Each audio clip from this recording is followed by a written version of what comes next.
Hello दोस्तों, नमस्कार। आप सभी साथियों का स्वागत है आपके अपने यूट्यूब चैनल एक्सेस एकेडमी पर। दोस्तों, आज के इस वीडियो में हम बात करेंगे उत्तर प्रदेश में एक और जिले में निकाली गई नई संविदा भर्ती के विज्ञापन के बारे में। तो आप सभी से निवेदन है कि वीडियो को बिना स्किप किए हुए अंत तक देखें, जिससे वीडियो में शेयर की गई सारी जानकारी को आप आसानी से समझ सकें। साथियों, जैसा कि आप सभी लोग जानते हैं कि उत्तर प्रदेश में संचालित कस्तूरबा गांधी बालिका विद्यालयों में रिक्त विभिन्न पदों पर भर्ती के लिए जिलेवार विज्ञापन जारी किए जा रहे हैं और आज एक और जिले में भर्ती का विज्ञापन जारी कर दिया गया है और इन सभी पदों पर भर्तियां संविदा के आधार पर की जाएंगी। तो देख लेते हैं कस्तूरबा गांधी बालिका विद्यालय भर्ती के लिए जारी विज्ञापन से जुड़ी हुई कंप्लीट जानकारी का यह वीडियो। तो आप सभी लोग पैशंस पूर्वक वीडियो में अंत तक बने रहें। तो दोस्तों, कस्तूरबा गांधी विद्यालय उत्तर प्रदेश के सभी जिलों में संचालित है और सभी जिलों में जिलेवार जो है रिक्तियों को भरने को लेकर के विज्ञापन जारी किए जा रहे हैं। उसी क्रम में कार्यालय जिला बेसिक शिक्षा अधिकारी देवरिया की तरफ से आज जो है विज्ञप्ति जारी की गई है। यहाँ पर डिटेल जो है विज्ञप्ति का वो दिया गया है, जिसे आप सभी लोग पढ़ सकते हैं। सबसे इंपॉर्टेंट बात यह है कि शैक्षिक सत्र 2024-25 के लिए शैक्षिक या शिक्षणेतर कार्मिकों के नवीन चयन हेतु केवल महिला अभ्यर्थियों के आवेदन पत्र आमंत्रित किए जाते हैं। यानी कस्तूरबा गांधी बालिका विद्यालयों में जो ये भर्तियां निकाली गई हैं संविदा के माध्यम से, इन पर केवल और केवल महिला अभ्यर्थी ही आवेदन कर सकती हैं, इसमें पुरुष नहीं कर सकते हैं। यहाँ पर सबसे पहले आप सभी लोग डिटेल देख सकते हैं कि सबसे पहले प्रधानाचार्य के पद के लिए विज्ञापन जारी किया गया है। पद की संख्या 1 है, जो अनारक्षित वर्ग की श्रेणी के लिए निर्धारित किया गया है और इस वाले कॉलम में आप इन पदों के लिए शैक्षिक योग्यताओं को पढ़ सकती हैं और आप अगर शैक्षिक योग्यता को फुलफिल करती हैं तो संबंधित पद के लिए आवेदन कर सकती हैं। सैलरी यहाँ पर 30,000 रुपए पर मंथ निर्धारित की गई है प्रधानाचार्य की पद के लिए।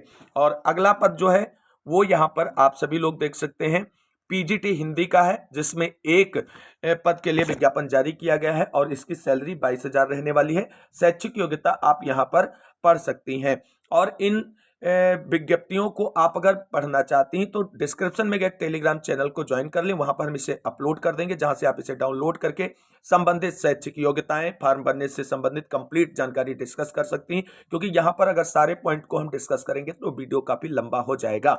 अगला पद जो है वो पीजीटी अंग्रेजी के लिए है और एक पद पर भर्ती का विज्ञापन जारी हुआ है। इसके लिए भी सैलरी 22,000 निर्धारित की गई है। पीजीटी गणित के लिए एक पद पर विज्ञापन जारी किया गया है। सैलरी यहाँ पर भी 22,000 रुपए पर मंथ मिलने वाली है। शैक्षिक योग्यता यहाँ पर आप सभी लोग देख सकते हैं क्या निर्धारित की गई है इन पदों के लिए। पीजीटी जीव विज्ञान के एक पद के लिए भर्ती का विज्ञापन जारी हुआ है। इसके लिए भी सैलरी 22,000 रुपए निर्धारित की गई है और पीजीटी रसायन विज्ञान के एक पद के लिए विज्ञापन जारी हुआ है और इसके लिए भी सैलरी 22,000 निर्धारित की गई है। और शैक्षिक योग्यताओं की बात करें तो आप सभी लोग यहाँ पर देख सकते हैं विभिन्न पदों के लिए अलग अलग शैक्षिक योग्यताएं निर्धारित की गई हैं। पीजीटी भौतिक विज्ञान के एक पद के लिए विज्ञापन जारी हुआ है, सैलरी 22,000 रुपए। कंप्यूटर विज्ञान के लिए एक पद का आवेदन जारी हुआ है, यहाँ पर भी सैलरी आपको 22,000 रुपए पर मंथ मिलने वाली है। बाकी कंप्यूटर पद पर आवेदन जो भी बहनें हमारी करना चाहती हैं वो अपनी शैक्षिक योग्यता देख लें। अथवा का मतलब है कि अगर ये योग्यता आपके पास है तब भी आप आवेदन कर सकती हैं, अगर ये नहीं है और ये योग्यता है तब भी आप आवेदन कर सकती हैं। इनके अतिरिक्त अथवा का मतलब यही होता है कि इनमें से कोई ये की योग्यता अगर आप रखती हैं तो आप आवेदन कर सकती हैं। अगला पद यहाँ पर दोस्तों लैब असिस्टेंट के लिए है, जिसमें 3 पदों के लिए विज्ञापन जारी किया गया है और इसके लिए अनिवार्य शैक्षिक योग्यता की अगर बात करें तो हाई स्कूल विज्ञान वर्ग के साथ एवं लेबोरेटरी तकनीक में डिप्लोमा है अगर, तो आप आवेदन कर सकती हैं। अथवा आप मान्यता प्राप्त बोर्ड से इंटरमीडिएट विज्ञान वर्ग के साथ में अगर है तो आप लैब असिस्टेंट के लिए आवेदन कर सकते हैं। सैलरी 6,498 रुपए निर्धारित की गई है। अगला पद जो है कार्यालय अधीक्षक या लिपिक का है, जिसमें एक पद पर भर्ती का विज्ञापन जारी हुआ है और इसके लिए शैक्षिक योग्यताएं यहाँ पर आप सभी लोग देख सकते हैं ये चीजें। और अथवा अगर आपने ये कोर्स कर रखा है तभी आप आवेदन कर सकते हैं। सैलरी 12,430 रुपए पर मंथ है। अन्य शैक्षिक योग्यताओं में आप यहाँ पर देख सकते हैं ये वाली डिग्री के यहाँ पर भी आप आवेदन कर सकती हैं इन पदों के लिए। दोस्तों, अगला पद जो है आप सभी लोग देख सकते हैं चपरासी का है, जिसमें 6 पदों के लिए विज्ञापन जारी हुआ है और अनिवार्य शैक्षिक योग्यता कक्षा 8 उत्तीर्ण निर्धारित की गई है। सैलरी यहाँ पर 7,143 रुपए पर मंथ निर्धारित किया गया है। चौकीदार के 6 पदों पर भर्ती का विज्ञापन जारी हुआ है और यहाँ पर भी अनिवार्य शैक्षिक योग्यता 8वीं पास और सैलरी 7,143 रुपये पर मंथ। सहायक रसोइया के 6 पदों पर भर्ती का विज्ञापन जारी हुआ है। कक्षा 8 उत्तीर्ण होना चाहिए और 6,433 रुपये यहाँ पर सैलरी पर मंथ निर्धारित की गई है। अनिवार्य जो यहाँ पर रखा गया है, तो इन सभी पदों के लिए विद्यालय में रात्रि निवास अनिवार्य होगा। अभ्यर्थी शारीरिक अक्षमता एवं संक्रामक रोगों से ग्रस्त नहीं होना चाहिए, खासकर इन 3 पदों के लिए। अब बात कर लेते हैं इससे जुड़ी हुई डिटेल जानकारी के बारे में। तो यहाँ पर आप सभी लोग देख सकते हैं कि प्रधानाचार्य जिस विषय की अर्हता रखती होगी उस विषय की पृथक से शिक्षिका की नियुक्ति नहीं की जाएगी तथा संबंधित विषय का प्रशिक्षण कार्य प्रधानाचार्य द्वारा ही किया जाएगा। आयु की बात अगर हम करें तो प्रधानाचार्य के लिए न्यूनतम आयु चयन वर्ष की 1 अप्रैल को न्यूनतम आयु 30 वर्ष एवं अधिकतम आयु 45 वर्ष होगी और कक्षा 9 से 12 तक में कम से कम 4 वर्ष का शिक्षण का अनुभव होना चाहिए, तभी आवेदन कर सकती हैं। और शेष पदों पर चयन वर्ष की 1 अप्रैल को न्यूनतम आयु 25 वर्ष एवं अधिकतम आयु 45 वर्ष होगी। यानी ये ध्यान रखना है कि अगर आप प्रधानाचार्य पद के लिए आवेदन कर रही हैं तो न्यूनतम एज 30 वर्ष है और अन्य पदों के लिए आवेदन कर रही हैं तो आपकी न्यूनतम एज जो है वो 25 वर्ष निर्धारित की गई है और मैक्सिमम दोनों में 45 वर्ष रखी गई है।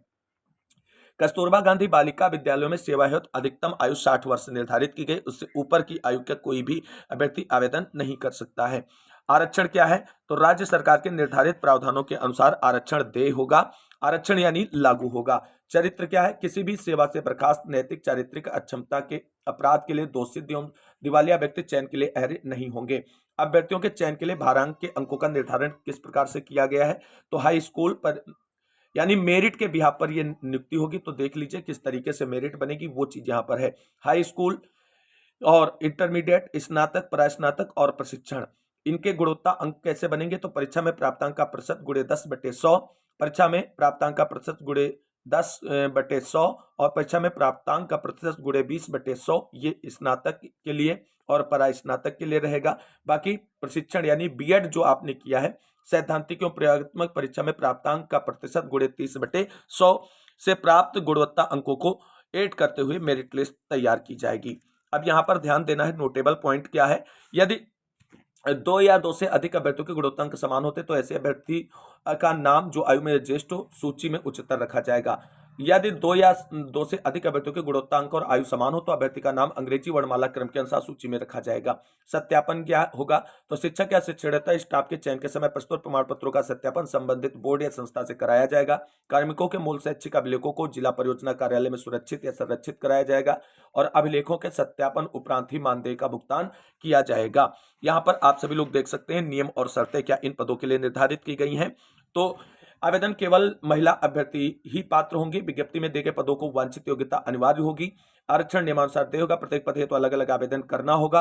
किसी भी प्रकार के बदलाव सुधार में विज्ञप्ति को किसी भी समय निरस्त करने का अधिकार जनपदीय चयन समिति के पास संरक्षित होगा, जिस हेतु कोई भी वाद मान्य नहीं होगा। लिफाफे के ऊपर आवेदित पद का नाम, विषय लिखा हो, लिफाफे के अंदर पिन कोड सहित अपना पता लिखा, 2 लिफाफा जिसमें 42 रुपए का डाक टिकट लगा हो, प्रत्येक लिफाफे पर उसे अनिवार्य रूप से संलग्न करें। अपूर्ण एवं त्रुटिपूर्ण होने वाले आवेदनों को निरस्त कर दिया जाएगा। आवेदन पत्र के साथ समस्त शैक्षिक अभिलेख एवं प्रशिक्षण प्रमाण पत्रों की स्वप्रमाणित छायाप्रति संलग्न करना अनिवार्य है। आवेदन पत्र निर्धारित प्रारूप पर पंजीकृत डाक के माध्यम से कार्यालय जिला बेसिक शिक्षा अधिकारी देवरिया पिन कोड 274001 के पते पर दिनांक 5/12/2024 को साढ़े 6 बजे तक ही स्वीकार किए जाएंगे। अब यहाँ पर आप सभी लोगों की कई बातें क्लियर हो गई हैं। अब आप सभी को बता दें आवेदन करने की अंतिम तिथि यहाँ पर 5 दिसंबर निर्धारित की गई है और यहाँ पर आवेदन की प्रक्रिया ऑफलाइन है, ऑनलाइन नहीं है। यानी आप जो है आवेदन का फॉर्मेट जो है देवरिया जिले की एनआईसी साइट से डाउनलोड करेंगे और डाउनलोड करने के बाद उसे पूरी तरीके से भरेंगे और जो आवेदन का फॉर्मेट होगा वो इस तरीके का होगा। आप सभी लोग देख सकते हैं, यहाँ पर आप अपना फोटो चस्पा करेंगे, बाकी ये सारा डिटेल यहाँ पर अपना फिलअप करेंगे और इस तरीके से पूरा जो फॉर्म आपका तैयार होगा। यहाँ पर आप अपनी शैक्षिक डिटेल्स को भरेंगे सारी और उसके बाद में इसे जो है ऑफलाइन आप सभी को भेजना है पंजीकृत डाक के माध्यम से। किस पते पर भेजना है ये चीजें आप सभी लोग यहाँ पर समझ लें।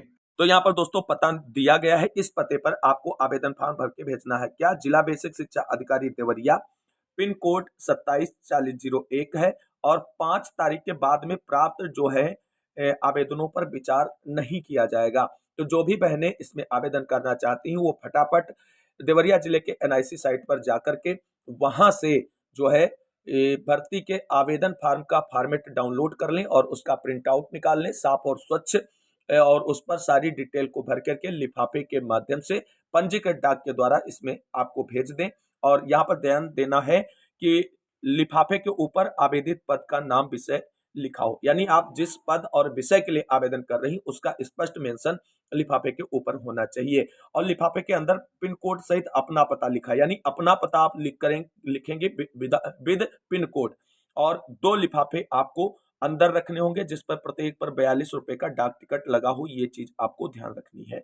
तो कुल मिलाकर के ये कंप्लीट जानकारी हमने डिस्कस की है कस्तूरबा गांधी बालिका विद्यालय भर्ती में जारी विज्ञापन से जुड़ी हुई, जो आप सभी लोगों के लिए हेल्पफुल साबित होगी। उम्मीद करते हैं आप सभी को जानकारी अच्छी लगी होगी। अगर वीडियो अच्छा लगा है तो लाइक करें, दोस्तों में शेयर करें, चैनल को सब्सक्राइब कर लें आगे की सही सटीक और लेटेस्ट अपडेट पाने के लिए। मिलते हैं अगली वीडियो में लेटेस्ट अपडेट के साथ, तब तक के लिए सभी साथियों को जय हिंद, जय भारत, वंदे मातरम।